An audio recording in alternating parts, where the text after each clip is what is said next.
Привет, меня зовут Светлана, и вы на моем канале, видео на котором посвящены моему хобби – вышивке и чтению. На календаре 16 октября 2022 года. Сегодня в программе, согласно традиции, сложившейся на канале, первая часть видео будет посвящена вышивке, итогам за прошедший период с 9 октября по 16.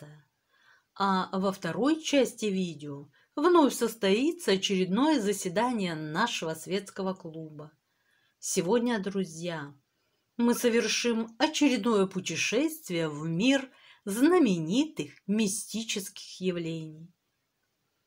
Создав зеркало, люди не подозревали, что придумали один из самых загадочных в мире предметов. Половина ауры зеркала, которую имеют не только живые существа, но и все вещи, принадлежит нашему миру. А вторая – миру потустороннему. Зеркала породили множество мифов, сказок, легенд и, конечно, мистических историй. Как вы уже догадались, друзья, сегодня на полчасика мы с вами окажемся в Зазеркалье. А пока вернемся к первому пункту нашей программы, к вышивке. И начать, как всегда, я хочу с отчета по дополнительному процессу. Это набор для вышивки бисером от фирмы Абрис Арт, романтично названный «Золото в серебре». В моем варианте уже Павлуша. В набор входит практически все необходимое для достижения цели. Основа, холст, бисер мелкий обычный, иглы и инструкция. Необходимо только докупить нитки для вышивки бисером и, возможно, дополнительные иглы. У меня уже 2 сломалось, но это мой случай. Да, холст, основа довольно плотная. У меня оказались в наличии иглы для бисера. Правда, я думала, что они будут неудобны, так как длиннее тех, что были предложены производителем.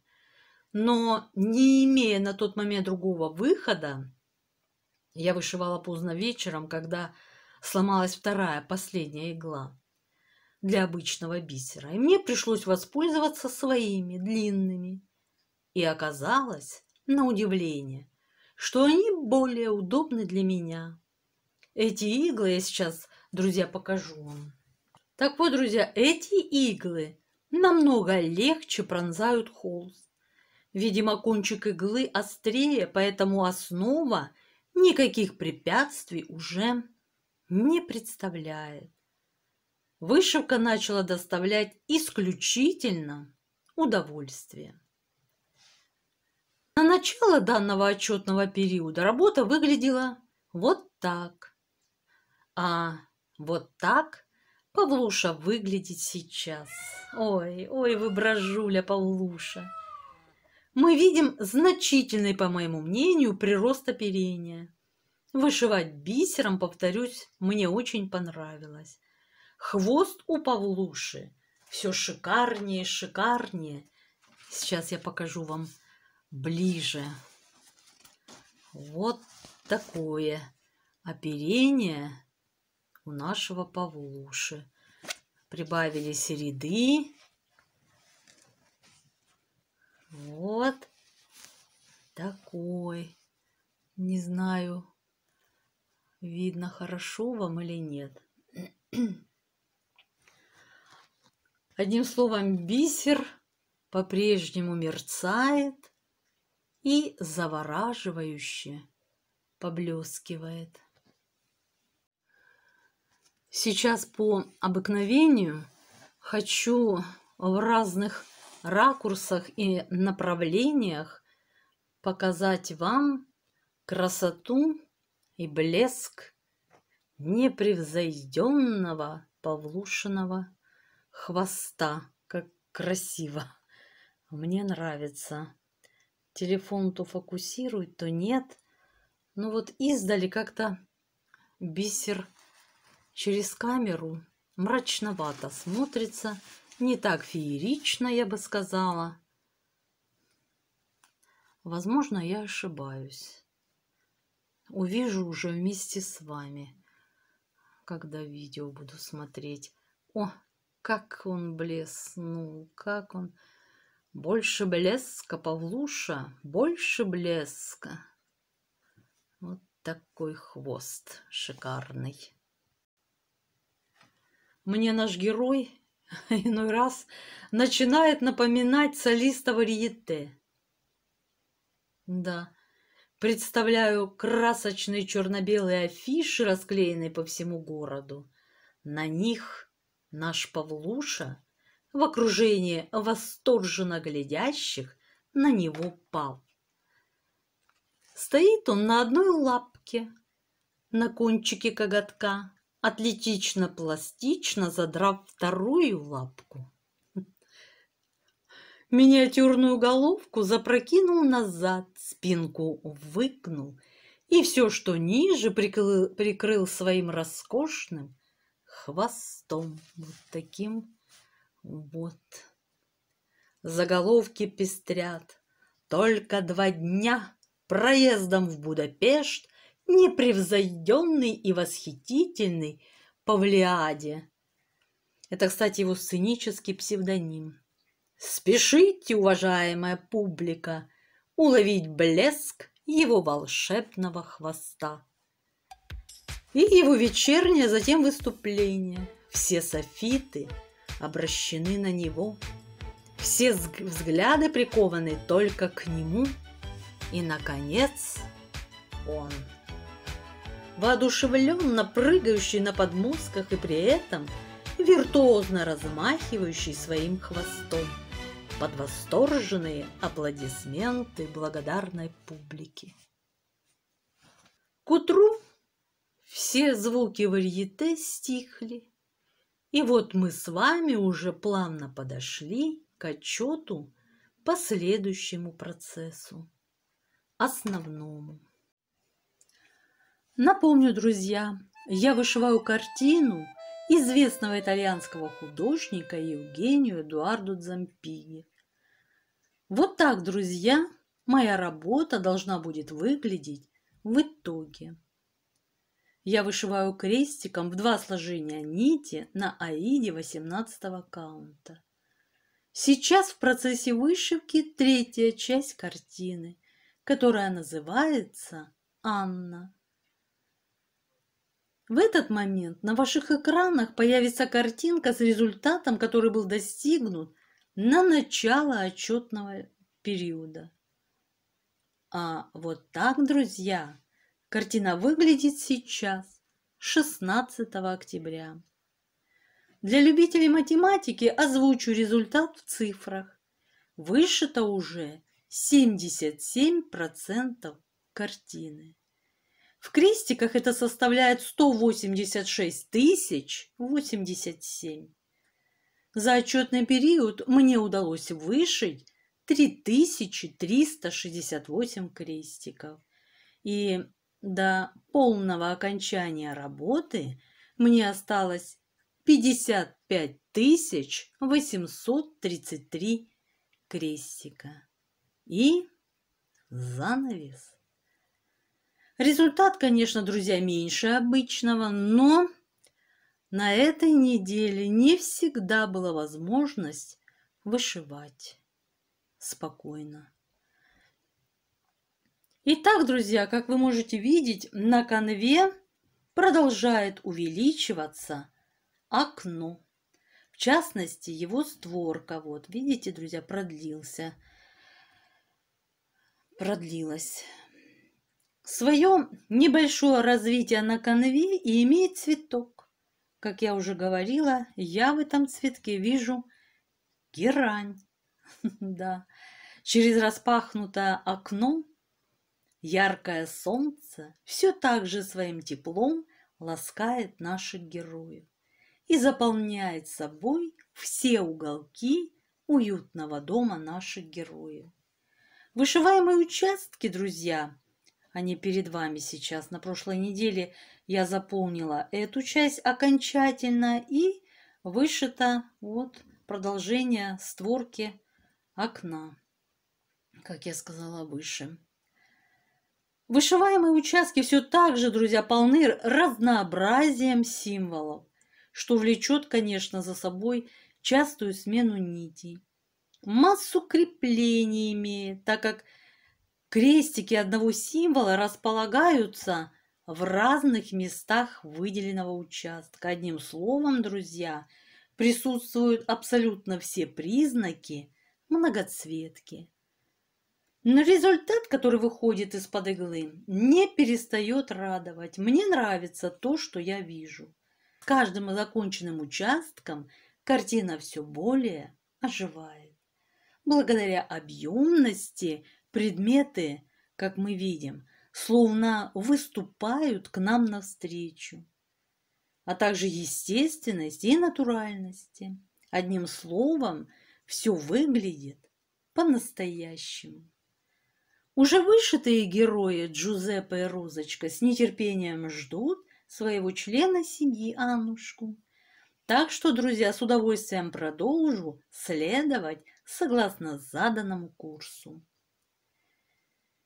Итак, друзья, достижения обозначены, результаты продемонстрированы, впечатления озвучены. А теперь я приглашаю всех перейти ко второй части видео. Клуб любезно распахнул перед нами свои двери.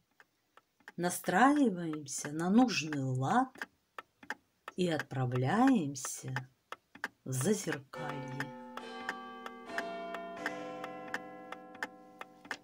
Окно в потусторонний мир. Создав зеркало, люди и не подозревали, что придумали один из самых загадочных в мире предметов.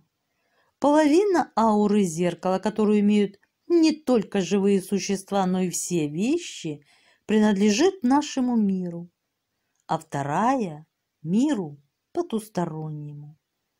С помощью зеркал можно не только наводить порчу, но и избавляться от нее. Зеркала породили множество мифов, сказок, легенд и, конечно, мистических историй. Тут Алиса оказалась на каминной полке, хоть и сама не заметила, как она туда попала. А зеркало и точно стало таять, словно серебристый туман по утру. Через миг Алиса прошла сквозь зеркало и легко спрыгнула в зазеркалье. Так, с легкой руки гениального математика и удивительного сказочника Льюиса Кэрролла потусторонний мир зеркала получил свое название.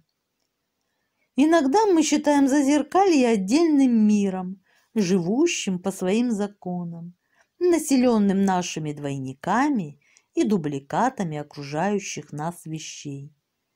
Так что же, собственно говоря, происходит в зазеркалье? По каким законам оно живет? В зеркале все предметы переворачиваются и предстают обращенными. Если вы протянете своему отражению правую руку, то увидите, что оно протягивает вам левую. Законы движения в зазеркалье также вывернуты, как и неподвижные отражения. В самом деле, коль скоро в ответ на помахивание правой рукой отражение машет левой, то если вы желаете попасть в какое-то место в зазеркалье, нужно идти прямо в противоположную сторону. Двигаться в зазеркальном мире сложно тому, кто привык к законам предзеркалья, то есть практически всем. Вспомните, чем быстрее бежала Алиса во времени, тем более она оставалась на том же месте в пространстве. Еще более удивительным и загадочным кажутся зеркала Лавуазье, выпуклые, вогнутые и еще бог весть какие. Они отказываются вести себя нормально, издеваются над вами. Отступите на шаг, и вы в поле зрения. Шагнете чуть-чуть и теряете себя. Этот феномен создавался специально для разрушения вашей личности. то есть вашего самоощущения в пространстве. Люди теряют чувство уверенности не только в себе, но и в окружающем мире. Подобные фокусы зеркал породили множество мифов, сказок, легенд, мистических историй. Давайте вернемся каждый в свое детство и вспомним свою первую встречу с зеркалом. Именно тогда в сознании и откладывается мысль, что за стеклом живет твой двойник. Он очень похож на оригинал, но тем не менее другой, обладающий самостоятельностью. Чем-то это напоминает общепринятое представление о связи между близнецами. Считается, что если умирает один из них, то второй тоже умирает, или, по крайней мере, чувствует смерть первого. То же и с зеркалом. Разбитое, умершее зеркало несет несчастье и смерть своему хозяину. То есть смерть зеркального двойника означает смерть оригинала. Именно поэтому существует обычай не давать зеркало ребенку до года и завешивать зеркала в доме умершего. Этот обычай пришел к нам из древности, из тех времен, когда видеть тонкий мир, общаться с ним было так же обычно, как видеть облака на небе. Если какой-либо из прямых родственников, заметив какое-то непонятное движение воздуха, воссоздает образ ушедшего, он тем самым наполняет замеченное тонкое тело энергией. Так создаются призраки. У многих народов, индейцев, таджиков, персов и других, известен свадебный обряд, когда жених и невеста должны смотреться в одно зеркало, словно связь зеркальных двойников укрепит земной брак.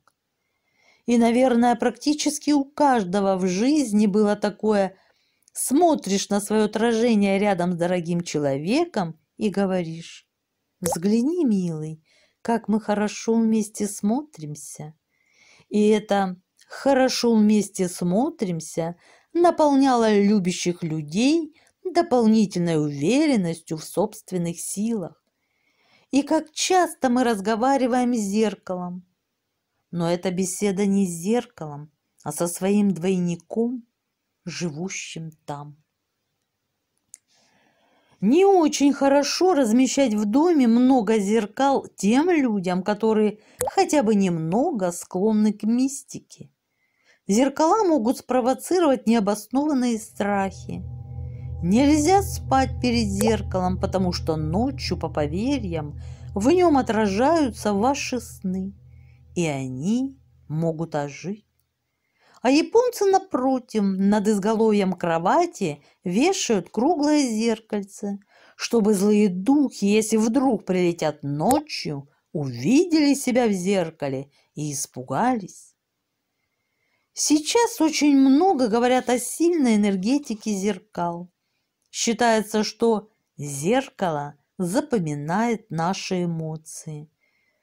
В любом случае, не ругайте себя перед зеркалом, потому что горькими восклицаниями вы только программируете себя на неудачный день.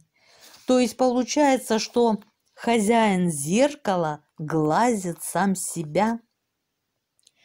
А уж человек, который плохо себя чувствует, не уверен в себе, естественным образом становится сам источником всех своих неприятностей.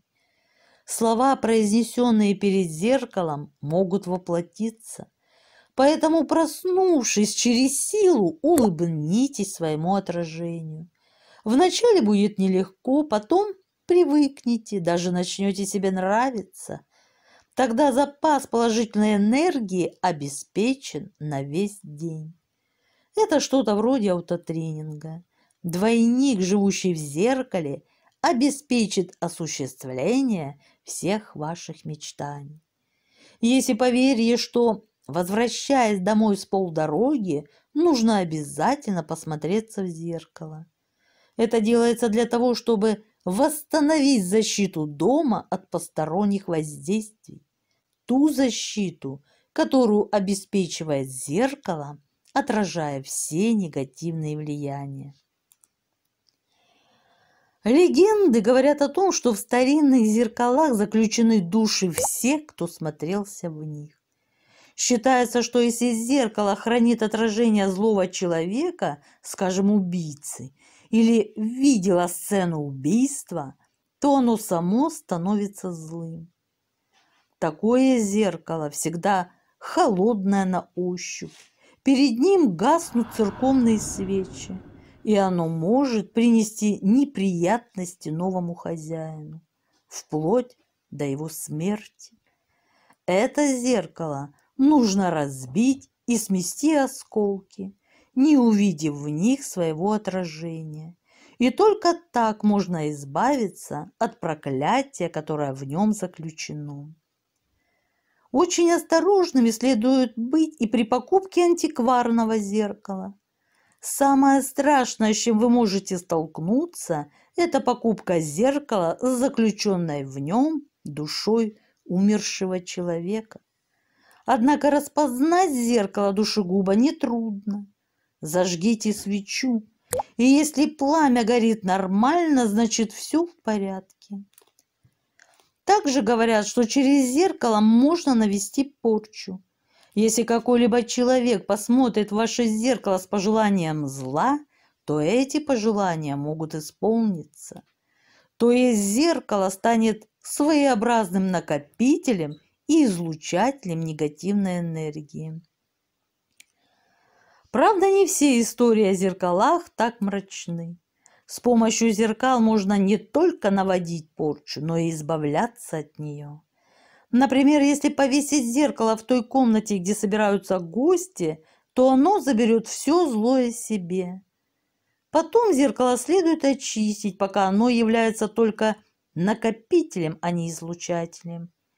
Очистку рекомендуется производить холодной водой, а несколько раз в год святой водой. Еще можно зажечь свечу и обнести зеркало сначала по краю, как бы очерчивая его огненным прямоугольником. Затем, словно пламенной кистью, водите свечой перед ним от края до края, постепенно спускаясь вниз. Если свеча начнет трещать, повторяйте эту процедуру до тех пор, пока треск не прекратится. Существуют даже правила размещения зеркал в квартире. Например, любое зеркало следует вешать так, чтобы оно не срезало голову самого высокого члена семьи. Также существует множество методов гадания с помощью зеркал. Самые известные с помощью 2 зеркал и свечи и с помощью 1 зеркала и свечи. Святочные гадания на жениха известны с давних времен. И сейчас гадают таким образом, кто в шутку, а кто и всерьез. И даже то, что начинается как шутка, становится чем-то серьезным и настоящим. Ведь зеркало может стать очень опасным для любителей зеркальных гаданий. Так наша современница, некая Надежда, решила погадать, кто из 2 парней будет ее суженым. Как и следовало ожидать, в зеркале появилось изображение уходящего вдаль длинного освещенного коридора. А дальше начался ужас. Одного из мужчин она узнала, и в тот же миг все зеркало заполнило его огромное лицо. Испуганная, но знающая правила гадалка проговорила «чур мне» и набросила на зеркало платок. Однако, когда она слишком приблизила голову к зеркалу, то почувствовала, как ее схватила рука. Очнулась Надежда на больничной койке. Лицо, голова и тело были в порезах и ранах от треснувшего зеркала и почему-то упавшей на нее люстры. Поэтому лучше с зеркалом не экспериментировать. Ведь, утверждают мистики, зеркало – дверь в параллельный мир. И в момент смерти душа может затеряться в этом проходе и навечно остаться на границе между мирами, превратившись в призрак. Даже зарегистрированы случаи проникновения в прошлое и будущее с помощью зеркал. Кто-то уверяет, что видел в зеркале при гадании своего будущего жениха, кто-то жену. Записана история о том, как две девушки наблюдали в зеркале встречу императоров Александра I и Наполеона в 1807 году. Рассказывают, как деревенские знахарки с помощью зеркала находят вора. На протяжении тысячелетий кудесники, маги и прорицатели, взглядываясь в зеркала, утверждали, что видят там нечто, недоступное простым смертным. Двойственная природа зеркальной поверхности всегда пленяла и заставляла людей задумываться. В необычные свойства зеркал верил и один из ученых Средневековья Теофраст Парацельс.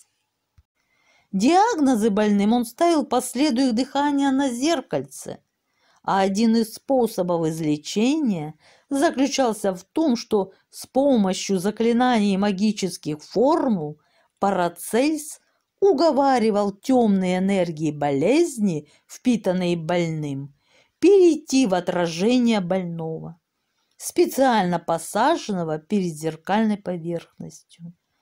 Если прием удавался, то теперь уже зеркальный двойник должен был болеть вместо реального человека. Маги прошлого утверждали, что зеркало является собой выход в иной потусторонний мир. Они полагали, что увиденное в зеркальной поверхности в полночь вполне может быть предсказанием будущего. Старинная легенда рассказывает о том, как сильно волновался Александр Македонский перед сражением с персидским царем в 331 году до нашей эры.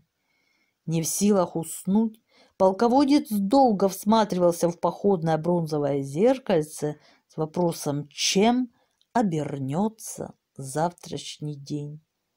Вдруг отражение подернулось пеленой и показало ему будущую битву и его победу. В походную палатку Македонского немедленно был призван астролог. «Не беспокойтесь, государь, это знак завтрашней победы и будущей славы», — сказал тот. Как утверждают исследователи, в старом зеркале, которое все время находится на одном месте, иногда можно видеть то, что перед ним происходило в прошлом. Известный мистик Средневековья Корнелиус Агриппа показывал, к примеру, своим гостям в магическом зеркале их возлюбленных, причем не только живых, но и мертвых. А некоторые могли видеть там себя в прошлых жизнях. В общем, эти истории почти бесконечно и удивительно разнообразны, но все сводятся к одному. Зеркала – суть предметы, способные показать что-то неведомое, раскрыть новые знания, если с ними правильно обращаться. Но всегда при этом человек забывает все, что он учил на уроках физики в школе. Как ведут себя падающая волна, отражающая поверхность и отраженная волна. Именно этими свойствами и объясняют всю ли мистику зеркал. Фактически, если рассматривать процесс отражения в соответствии с понятиями классической физики, можно сделать вывод, что действительно зеркало хранит в себе изображение всех, кто когда-либо достаточно долго смотрелся в него. Так что это не совсем бабушкины сказки. Следует учесть также тот момент, что падающая волна – излучение не только в видимом диапазоне частот. Человек излучает еще и в невидимом диапазоне. Соответственно, отраженная волна – это тоже не только видимый свет. Другое дело, на какой срок зеркало сохраняет полученную информацию. К тому же, чем больше неоднородность зеркала, дефекты кристаллической решетки, тем больше энергии пленяется. И чем больше человек смотрится в зеркало, тем отчетливее отпечатывается его образ внутри зеркала. Рассмотрим процесс наведения порчи или, так сказать, сглаза. Сглазом считается скол энергетической оболочки человека, обладающий возможностью поглощения и излучения энергии. А так как в структуре зеркала имеется множество дефектов, то не требуется особо сильного внешнего воздействия, чтобы эту оболочку изменить. И эти изменения могут совершенно не пойти на пользу хозяину зеркала, который привык улавливать определенный тип отраженных волн. В качестве средства избавления от такого сглаза, как уже было сказано, рекомендуют протирать зеркало мокрой губкой, как бы смывая с него чужое отражение. Почему разбитое или треснувшее зеркало приносит несчастье? Да ведь в этом случае в структуру зеркала вносятся дополнительные дефекты, которые, естественно, влияют на свойства отраженной волны. Почему зеркала следует завешивать, когда в доме покойник? Кто знает, какие энергетические процессы сопровождают смерть человека. Весьма возможно, что зеркало поглощает подобную энергию в таком количестве, что изменение свойств отражающей поверхности становится необратимым. Чтобы освободить душу, следует разбить зеркало, то есть с точки зрения физики разрушить кристаллическую решетку отражающей среды, что приведет к рассеянию накопленной в ней энергии. Вот только объяснить процессы гадания или ясновидения с помощью зеркал, пользуясь только стандартными понятиями классической физики, нельзя. В самом деле, обычная теория отражения и поглощения света не объясняет, каким образом в зеркале возникают изображения, не имеющие вообще никакого отношения к падающей волне. Девушка, гадающая на святках, видит в зеркале своего будущего жениха, хотя должна видеть лишь свое отражение. Каким же образом это происходит? Можно предположить, что человек, как источник излучения, воздействует на зеркало таким образом, что оно начинает отражать не только тот мир, который мы привыкли считать реальным, но и некие иные миры многомерной Вселенной. Возможно, в конце концов появится научная теория, которая объяснит и эти явления. Пока же они остаются загадкой, а их объяснение умозрительно. Но есть один нюанс, связанный с гаданием при помощи зеркал. Если зеркала являются накопителями информации, то, естественно, эту информацию из них можно извлекать. Просто для этого следует воспроизвести определенную последовательность действий. Можно предположить, что расположение свечей около зеркала, определенное время суток и прочее как раз и являются той самой последовательностью команд. Но весь вопрос в том, какая же информация извлекается из зеркала. Может быть, та, что была заложена серией предыдущих отражений. А ведь эти отражения накладывались одно на другое, какие-то из них размазывались. В результате, глядя в зеркало, можно увидеть монстра, а это всего лишь неправильное воспроизведение информации, как, скажем, в том же компьютере, когда программа сбоит и выводит, и выводимые разнородные данные накладываются друг на друга. И потом рассказываются ужасные истории о том, как из зеркала пытались выбраться целые стаи неведомых зверей. А эти стаи, возможно, всего лишь сохранившиеся отражения домашней кошечки. Следовательно, прежде чем браться за эксперименты с заглядыванием в будущее с помощью зеркал, следует эти зеркала очистить от предыдущей информации, сохраненной в них. Известный астроном Козырев, следуя за магией тибетских зеркал, провел много интересных экспериментов.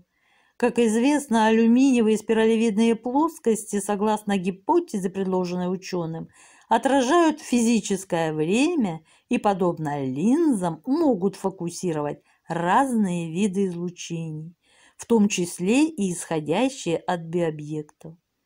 Обычная конструкция зеркал Козырева такова: свернутый по часовой стрелке в 1,5 оборота гибкий зеркальный лист из полированного алюминия, внутри которого помещается кресло испытуемого и измерительная аппаратура. Прибор чем-то напоминает каменные зеркала Тибета, которые сжимают время.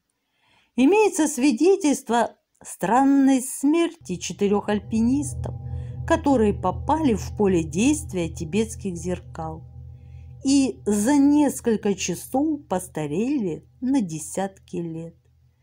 Древние знания свидетельствовали, что зеркала являются каналами энергетических потоков. Поэтому помимо гаданий с помощью зеркал тибетскими монахами была разработана удивительная техника возвращения к себе, где зеркало используется как прибор перенастройки своего сознания. Эта древняя тибетская техника предусматривает длительное вглядывание в собственное отражение в полной тишине и не моргая. Время такого наблюдения постепенно увеличивают, доводя к концу недели до 5-7 минут. Практикующие эту технику часто вместо собственного лица в зеркале наблюдают и другие лица, сменяющие друг друга. Их называют вариациями собственного лица, отражающими самого человека, но в его прошлых жизнях. Древняя тибетская практика, кстати, предупреждает, что мозг может вызвать из зеркала и образы собственных грехов в прошлых жизнях. Но если каменные зеркала Тибета – это горы 2-километровой высоты, зеркала Козырева не превышают высоты в 2-3 метра. Выполненные на высоком научном уровне эти эксперименты доказали не только возможность дистантной передачи и приема мысленных образов, но и особую устойчивость приема, если испытуемые находились в фокусе вогнутых зеркал Козырева. Была также подтверждена возможность запрограммированного ввода образной информации в информационное поле Земли с условием ее приема, воспроизведения в конкретную дату и время. Люди, которые побывали внутри зеркал Козырева, чувствовали головокружение, страх, переносились в свое детство. Они вспоминали предыдущие воплощения, ощущали вращение тела и чувство невесомости, видели тело своего двойника. У одних перед глазами проносилась вся жизнь. Вторые ясно видели исторические события с этнографическими деталями. Третьи испытывали чувство полета. Четвертые ясно видели эпизоды из своего будущего. Можно и не верить этому, но свидетельств о странных свойствах зеркал слишком много, чтобы их игнорировать полностью. Уже давно не вызывает сомнения тот факт, что без причины треснувшее зеркало обычно означает смерть, но не обязательно владельца зеркала или его близких. Так однажды в 1923 году в коммунальной квартире произошло странное и страшное событие. Вначале один из жильцов, случайно глянув в зеркало после полуночи, увидел в нем парящую фигуру одного из соседей по фамилии Емельянов.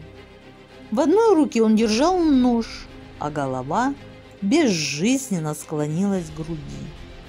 Как только видение добралось до центра зеркала, оно тут же треснуло ровно посредине.